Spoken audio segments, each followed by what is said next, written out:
안녕하십니까.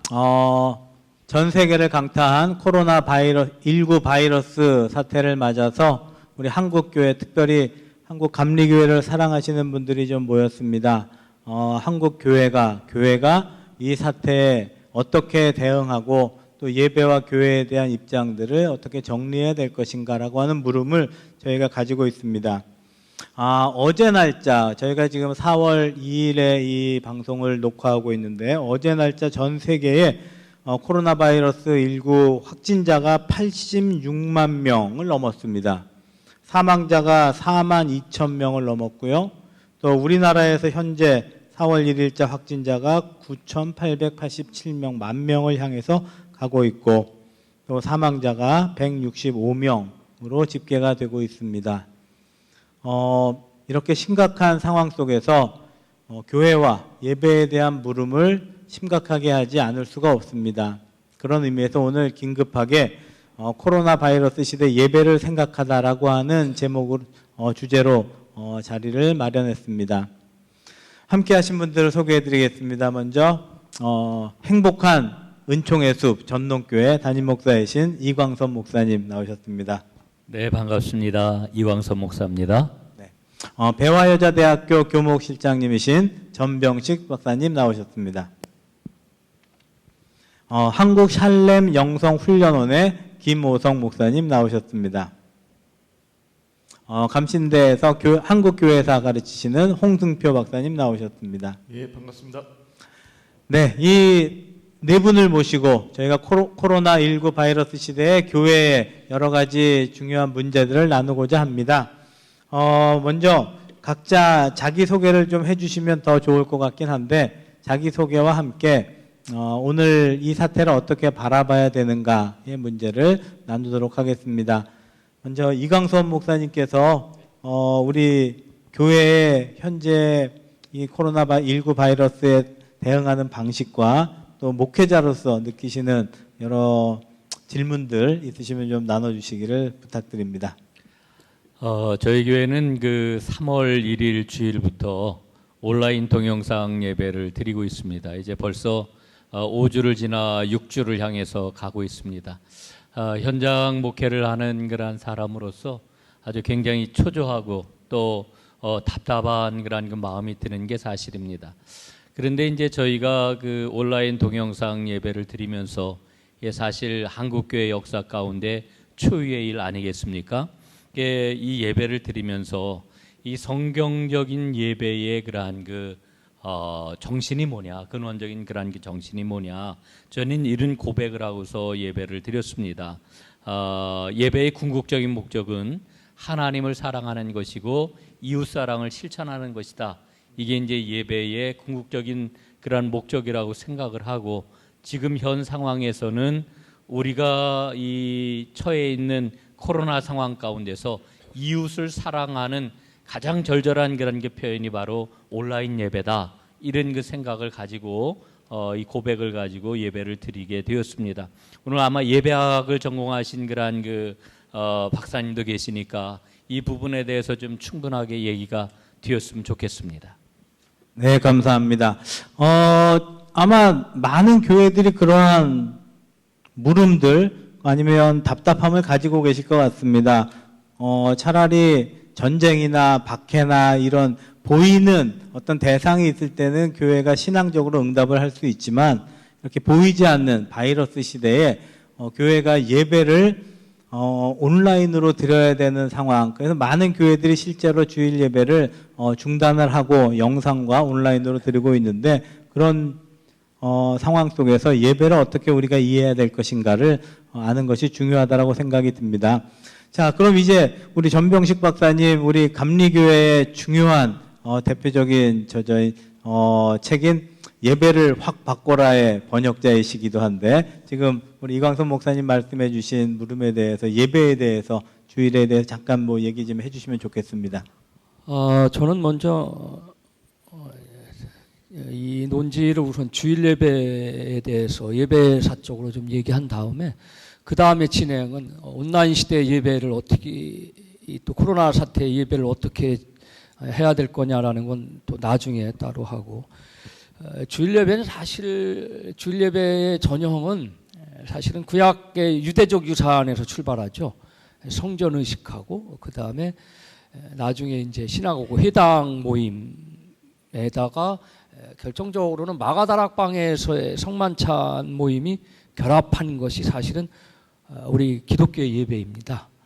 그러다가 이제 안식일에 드렸던 모임들이 나중에 이제 주님의 날, 예수님의 부활을 기념하는 주일로 바뀌면서 이제 이게 주일 예배로 이제 교회의 전통이 되었는데, 사실 그렇게 실제적인 것 따지기보다도 성경에서도 주일 예배에 대한 그런 성경적인 근거가 우리가 찾아볼 수 있는데, 우선 하나님께서 창조를 시작한 첫날이 주일입니다. 그래서 한 주간의 첫날이고, 그래서 고린도전서 16장 2절에는 매주의 첫날이라고 그랬고, 사도행전 20장 7절에서는 주간의 첫날, 그래서 첫날로서의 주일이 굉장히 중요한 의미가 있습니다. 그러나 나중에 이제 주님의 날, 이것을 이제 주일로 이렇게 확정 짓게 된 것은 사실상 어떻게 보면 디다케 교훈에서도 나오긴 하는 건데,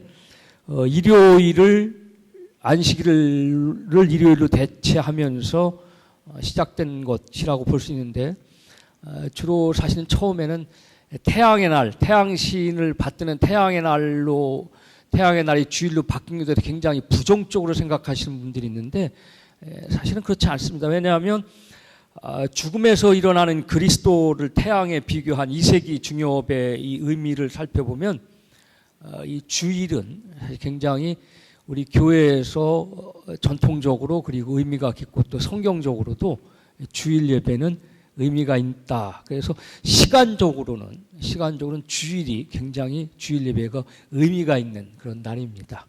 여기까지 얘기하고 나중에 또 이 다른 이야기는 나중에 또 하도록 하죠. 예, 감사합니다. 우리 주일 예배에 대한 역사적인 그리고 성경적인 이야기를 우리 전 박사님께서 해주셨습니다. 죄송한데 잠깐 하나만 더 덧붙이면, 제임스 화이트 예배학자죠. 굉장한 개신교 예배학자인데 이런 얘기를 했어요.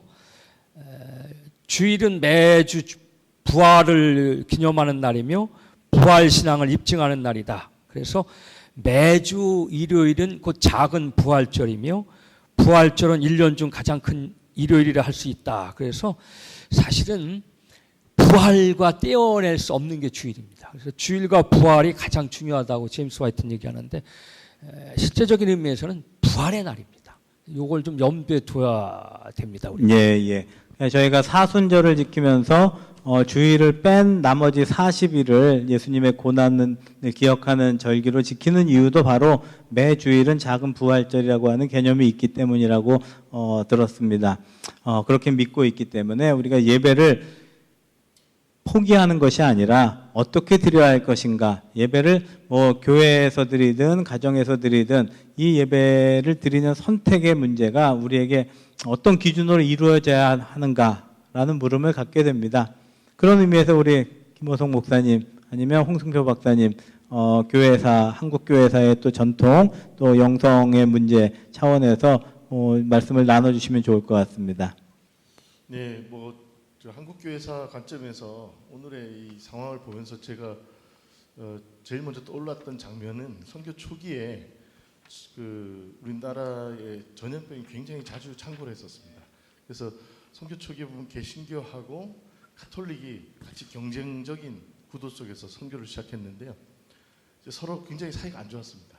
근데 1886년에 서울에 콜레라가 창궐했을 때 굉장히 많은 사람들이 죽어나갔는데, 이런 사회적인 이슈에 엄청나게 심각성을 느끼고 처음으로 서로 아주 이렇게 반목하고 미워하던 개신교 선교사들과 가톨릭 선교사들이 같이 공동대책위원회를 조직해서 이 에큐메니컬 신구교 연합 대책위가 처음으로 조직이 됩니다. 그게 선교 초기 1886년이에요. 그러니까 저는 이 질병의 역사 속에서 이 전염병이 서로 미워하고 갈등했던 신구교까지도 이렇게 손잡게 만들었던 역사가 있다. 그 말씀 먼저 드리고 싶고요. 그래서 지금 오늘날 한국교회가 이 예배 문제로 이 코로나19 사태 속에서 서로 이렇게 갈등하고 분열되고 또 오히려 서로 이렇게 나뉘어지는 모습은 이 한국교회사 전통으로 봤을 때는 잘못된 길이다. 우리가 서로 뜻을 모으고 함께 연대하고 함께 그 지혜를 모아야 될 때가 아닌가 이런 생각이 듭니다. 그래서 오늘 이 자리가 굉장히 뜻깊은 것 같습니다. 예, 한국교회사뿐만이 아니라 제가 읽은 책에는 뭐 그 주후 380년에 테오도시우스 황제가 기독교를 국교로 공인하게 된 계기도 그 로마에 돌았던 그 전염병으로부터 그 황제가 나음을 입으면서 이렇게 결정되었다는 역사를 또 읽은 기억이 납니다. 위기일 수도 있고 위기를 또 우리의 어떤 기회로 바꿔주시는 하나님에 대한 소망과 믿음이 우리에게 있기 때문에 저희가 예배와 신앙을 지킬 수 있다라고 보여집니다. 그러면 계속해서 이 예배를 우리가 온라인으로 드리는 것에 대한 신학적인 의미들, 정당성 뭐 이런 부분도 또 자유롭게 얘기를 해주시면 좋을 것 같습니다. 온라인으로 예배를 드리는 그 신학적인 정당성보다는 이제 영성적인 측면에서 우리가 예배를 어떻게 봐야 될 것인가 하는 그런 문제를 생각해 볼 수 있겠는데요. 저는 그 영성적인 측면에서 예배를 하는 것은 세상 속에서 하나님과 인간이 만나는 곳이다라는 생각이 들죠. 그러니까 우리가 예배를 통해서 하나님의 말씀을 듣는 곳, 그것이 바로 예배가 이루어지는 장소라고 생각이 드는데요. 그렇기 때문에 이 가운데에서 우리가 이 예배 드리는 것은 세상 속이라는 걸 이미 염두에 두어야 되고 그 가운데서 하나님과 인간이 만나는 곳, 여기에 초점을 두게 된다 그러면 우리가 온라인으로 예배를 드리건 같이 모여서 예배를 드리건 큰 게 다르지는 않다고 생각을 합니다. 그러나 문제는 이거죠. 그러니까 저희들이 계속 흩어져서 소규모로 예배를 드렸을 때 하나님과의 만남이 제대로 이루어지고 있는가에 대해서 스스로 성찰할 수 있는 기회가 적어진다는 거예요. 그래서 이제 공동체로 모일 필요가 있는 거죠. 개인적으로도 예배를 드릴 수 있지만 공동체로 드려서 우리가 어떻게 기독교 역사를 통해서 하나님과 만났는가, 그거에 대한 성서적이고 전통적인 것들을 다시 살펴볼 필요가 있다고 생각을 합니다. 지금 그 교회에서 현실적으로 그런 그 문제를 좀 직면하고 있는 것 같아요. 뭐냐면은 지금 온라인 동영상 예배를 드리면서 이 온라인 동영상 예배에 기꺼이 참여하는 그런 교회가 있는가 하면은 이를테면은 그것은 그 진정한 예배가 아니다 이래가지고 마지못해서 이렇게 참여하는 그런 그 교회들도 있고 아직도 참여하지 않는 그런 그 한두 개의 그런 그 교회들도 있는 걸로 이렇게 파악이 됩니다. 그래서 저는 오늘 좀 그런 문제들이 함께 좀 논의가 됐으면 좋겠다 하는 생각이 드는데 이를테면은 우리가 온라인 동영상 예배를 드리는 게 우리 자신을 보호하기 위한 이 마지못한 그런 그 예배냐 아니면은 아까 초기에도 말씀을 드렸던 이 코로나 상황을 함께 우리가 극복하기 위한 이 세상의 그런 그 어려움을 함께 짊어지고 나가는 이웃사랑을 실천하는 그러한 그 적극적인 동참의 그런 그 예배냐라고 하는 것이 아주 좀 근원적으로 다 좀 다른 그러한 그 내용을 갖고 있고 결과도 다른 결과들을 가져올 수 있겠다 하는 그러한 그 생각이 좀 듭니다. 중요한 건 시간의 사용과 더불어서 공간의 사용도 굉장히 중요한 이야기거든요. 아까 주일 예배의 예배사적 이야기를 말씀드렸는데 공간도 마찬가지죠. 교회라는 건 특별한 공간입니다. 특정한 기억의 공간이기도 하고 특별한 사건이 일어나는 공간이죠. 그래서 초대교회 예배사를 쓴 김정은 교수는 이렇게까지 얘기합니다. 예배당을 짓는 건 사람이지만 일단 짓고 난 다음엔 예배당이 우리 사람을 형성해 간다 그렇게 얘기하는데 어찌됐든 이 특정 장소 특정 공간에서 일어나는 하나님과의 만남의 사건, 이웃과의 만남의 사건으로 볼 때는 공간이 굉장히 중요해요. 그리고 교회가 갖고 있는 공간 중에 여러 가지 공간이 있는데 특별한 공간들이 있습니다. 뭐 찬양대 공간, 그다음에 해중 공간, 그다음에 성찬 테이블이 있는 공간, 이렇게 공간이 구분되어지면서 굉장히 중요한 의미를 갖고 있거든요. 그래서 시간과 더불어서 공간이 굉장히 중요합니다. 그래서 예배당 안에서 예배를 드리는 건 그만큼 중요한 일입니다. 그런데 이제 좀 여기서 우리가 좀 생각을 해봐야 됩니다. 특별한 경우에 있어서 시간을 고집할 수 없고 또 공간을 고집할 수 없을 때에 과연 우리가 이 특별한 시간과 특별한 공간을 우리가 어떻게 좀 바꿀 수 있고 그걸 또 어떻게 받아들일 수 있느냐 하는 것이 사실 굉장히 큰 문제거든요. 그래서 조금 이제 논지가 어떻게 발전되어질지는 모르겠습니다만 저는 좀 급진적인 측면에서 한 가지 생각이 있어요. 왜냐하면 시간을 좀 더 넓게 쓰자는 거죠.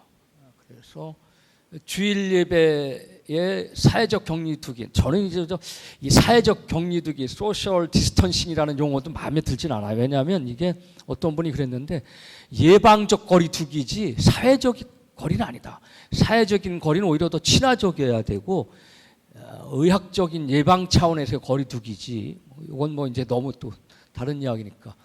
그런 면에서 주일 예배의 시간을 굉장히 많이 나누어서 공간을 두면서 주일 예배를 좀 이렇게 쪼개서 드리는 경우도 있고, 또 하나는 주일 예배라는 주일이라는 것에서 시간적 의미에 대해 굉장히 제가 중요한 말씀을 드리긴 했지만 좀 이런 때는 좀 급진적으로 생각해서 주일 아닌 다른 날도 주일로 여겨서 예배를 나누어서 드릴 수 있는 거 아니겠느냐. 공간에 우리가 예배당이라는 공간을 중요시하게 생각한다면 그런 방법도 있고, 아니면 공간에 대한 개념을 좀 넓히는 거죠. 이제는 열왕기상 8장에 보면은 솔로몬이 성전 봉헌 시기에서 기도를 하면서 내가 이 성전을 지어서 하나님께 드리지만 하늘의 하나님이 어떻게 이런 내가 지은 인간이 만든 공간에 제한하겠느냐. 하늘의 하늘이라도 어떤 땅이라도 하나님을 제한할 수 없습니다라는 고백을 하거든요. 그래서 심지어 뭐라고 그러냐면 멀리서 이 예배당 안에서 성전에서 제사를 드리지 못하고 기도를 드리지 못하더라도 성전을 향해서 기도를 드리더라도 그걸 들어주십시오라고까지 얘기합니다. 그러니까 전 두 가지 생각입니다. 특별한 때니까 시간을 좀 더, 시간에 대해서 좀 더 급진적으로 생각해보고 전향적으로 생각해보고, 또 공간에 대해서도 예배당이라는 공간, 특별한 공간이지만 이것도 좀 공간에 대한 개념을 좀 넓게 생각해야 될, 물론 이제 범죄 신도는 아니지만 하나님이 계신 공간을 우리가 좁히지 말자라는 의미에서 좀 더 넓게 생각해 봤으면 하는 그런 생각도 있습니다. 네, 아이고 중요한 말씀해 주신 것 같습니다. 우리가 주일의 의미를 뭐 약화시킬 수는 없지만 주일에 예배를 드리거나 아니면 주일 어떤 시간과 공간을 구별해서 드리는 이유 중에 하나는 모든 것이 하나님께 속해 있지만 모든 것을 드릴 수 없는 상황이기 때문에 우리가 일도 해야 되고 잠도 자야 되고 이런 생활 속에서 어느 시간을 구별해 드린다라고 하는 거죠. 그러면 모든 시간이 하나님께 속해 있다. 우리가 모든 물질이 하나님께 속해 있지만 그 중에 일부분을 최소한으로 하나님께 드린 것처럼 예물을 드리는 것을 생각하면 매일을 예배할 수 있다면 그건 시간의 주인이신 하나님을 더욱더 긍정하고 존중하는 것이 아닐까 하는 생각이 듭니다. 그런 의미에서 굉장히 중요한 포인트를 말씀해 주신 것 같습니다. 예, 저도 그 목회자로서 주일이라고 하는 시간을 이렇게 확대시켜 주시는 거, 그 다음에 예배 공간에 대한 그런 그 의미 부여를 하면서 그 공간을 더욱더 확장시켜 주시는 그런 그 말씀 굉장히 큰 도움이 되는 그런 그 말씀이라고 생각이 되는데, 그러면서도 이제 현실적으로는 지금 이를테면은 각 교회 공동체마다 그런 고민들을 안고 있다고 저는 생각을 합니다. 어떤 고민이냐 하면은 온라인 동영상 예배를 드림으로 인해 가지고 이 공동체가 이완되지 않을까. 지금까지 다져왔던 그런 그 교회 공동체가 과연 유지될 수 있을 것인가. 이번에 생긴 이와 같은 그런 그 거리를 통해 가지고서 긍정적으로다 이게 교회에 작용을 할 것인가 부정적으로 작용을 할 것인가 여기에 대한 그런 그 걱정이 굉장히 좀 크다고 생각을 합니다. 그래서 그런 측면에서 저는 목회자로서 이걸 긍정적으로다 이 상황들을 어떻게 이걸 잘 하나님의 도우심 가운데 잘 헤쳐나갈 수 있을 것인가 뭐 그런 그 단초들이 오늘 우리의 그러한 그 이야기 속에 좀 나오면은 참 좋지 않겠나 이런 생각을 합니다. 그래서 목회자들의 고민을 충분히 알 수 있습니다. 전통이고 그리고 어떻게 보면 신앙처럼 지켜온 주일 예배와 예배당인데 이걸 어떻게 우리가 포기할 수 있겠느냐? 물론 포기하지 않죠. 그리고 시간과 공간을 넓히지 않는 얘기를 했는데 문제는 뭐냐면 혹 주일에 예배를 드리지 않는 것, 혹 예배당에서 예배를 드리지 않는 것이 하나님께 대한 불충이 아니겠느냐?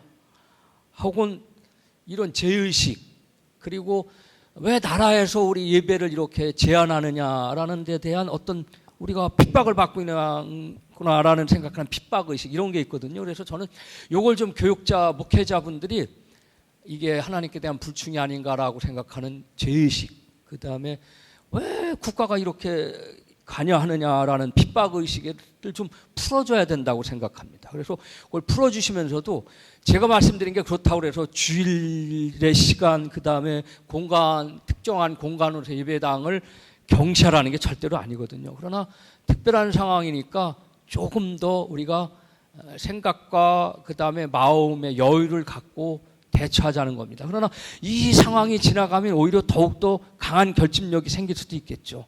그런데 고민하는 것처럼 이렇게 계속 가다가 혹시 신앙적인 영성적인 게 해이되거나 이렇게 그것이 무너지지 않을까 공교의 공동체성이 이렇게 무너지지 않을까라는 염려는 저도 많이 갖고 있습니다.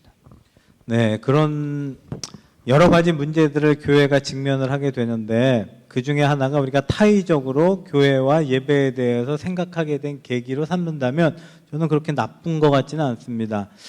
우리가 지금 한 20분 넘게 예정된 시간을 말씀을 나눠주는데 뭐 얘기할 거는 많은 것 같습니다. 이 코로나19 바이러스를 사태를 보면서 교회와 주일과 예배에 대한 물음도 떠오르고 또 우리나라에서 특별히 확산하게 된 계기가 되었던 거 이단의 문제도 떠오르고 또 국가와 교회와의 관계도 떠오릅니다. 그러나 그 이야기를 오늘은 다 할 수 없는 것이고 차차 하기로 하겠습니다. 좀 마지막으로 한 말씀씩 좀 나누실 말씀이 있으시면 해주시고 오늘 코로나 바이러스 시대 예배를 생각하다 좀 마무리 좀 하려고 합니다. 네, 그 정 교수님께서 오늘 그 좋은 제안들 이렇게 관점들을 제공해 주신 것 같습니다.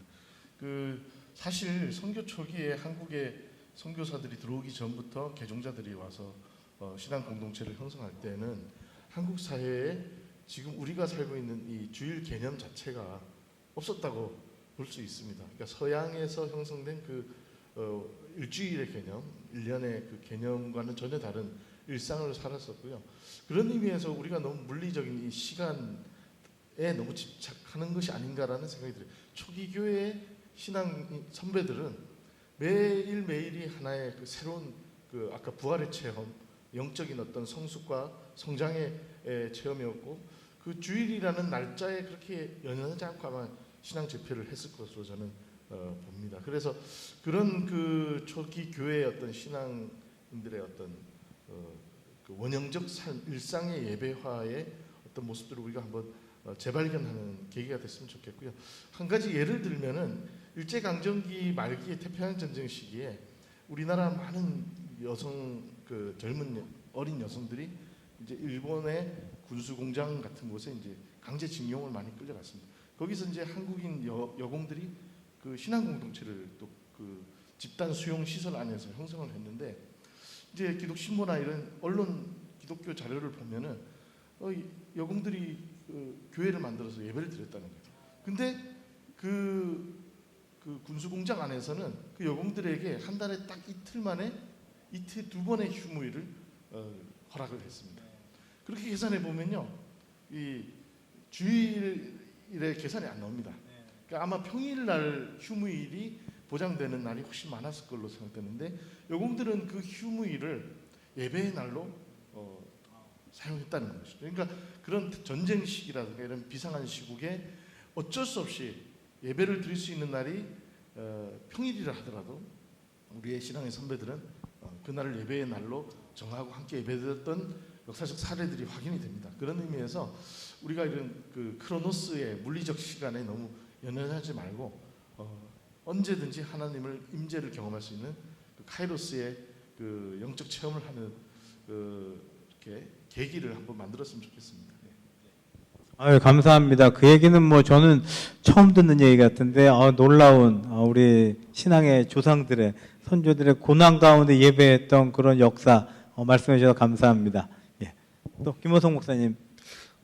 아까 온라인 예배를 이야기하셨는데 온라인 예배에 대한 거부감에 대한 것들은 사실 저희가 이번 코로나 시대에 아니더라도 온라인 예배는 이미 드렸었거든요. 아니면 일반적인 교회에서도 사무실에서는 예배에 참석하지 못하고 아이들 때문에 텔레비나 다른 걸 통해 가지고 이미 예배에 참석하고 있었다는 거죠. 그런 점에서 온라인 예배는 그럼 교회에 와서 사무실에 있으면 그건 온라인 예배가 아니고 집에서 드리는 건 온라인 예배다 이렇게 이야기할 수는 없는 이야기죠. 그러니까 단순히 거리의 문제는 아니다. 그러니까 이미 온라인 예배는 드리고 있는 것이고 우리가 그것을 예배로 인정을 하고 있다는 것을 좀 전제를 해야 된다는 생각이 좀 들고요.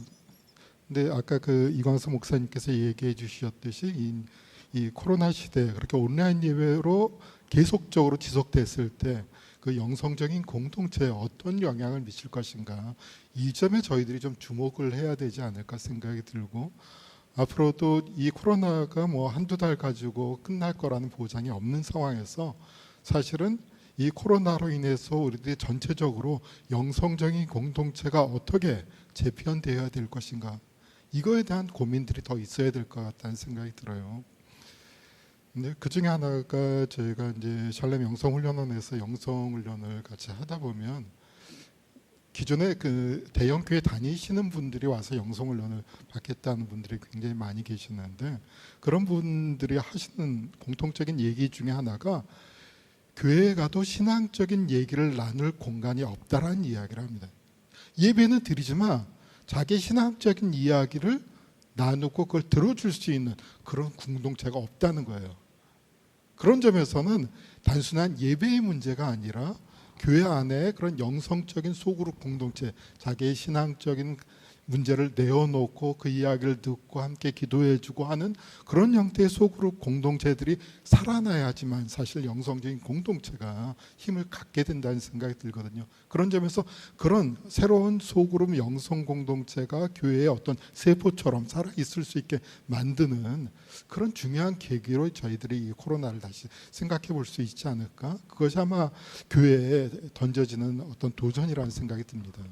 네, 감사합니다. 저희가 물론 결론을 드릴 수는 없다라고 생각이 듭니다. 다만 이러한 위기의 시대에 기도하면서 하나님의 나라를 위하여 또 하나님의 백성들을 위하여 애쓰시는 한국 교회와 또 한국 감리교회의 목회자님들과 또 성도님들을 응원하고 뭐 자그마한 도움이라도 드리기 위한 자리로 마련을 했습니다. 우리 이 목사님 말씀해 주신 것처럼 앞으로 저희가 해결해야 될 또 고민해야 될 과제들이 더 많이 있습니다. 그때 더 유익한 이야기를 나눠서 전할 수 있는 기회가 있었으면 좋겠습니다. 자, 오늘 함께해 주신 여러분 감사합니다. 이상으로 좌담회를 마치겠습니다.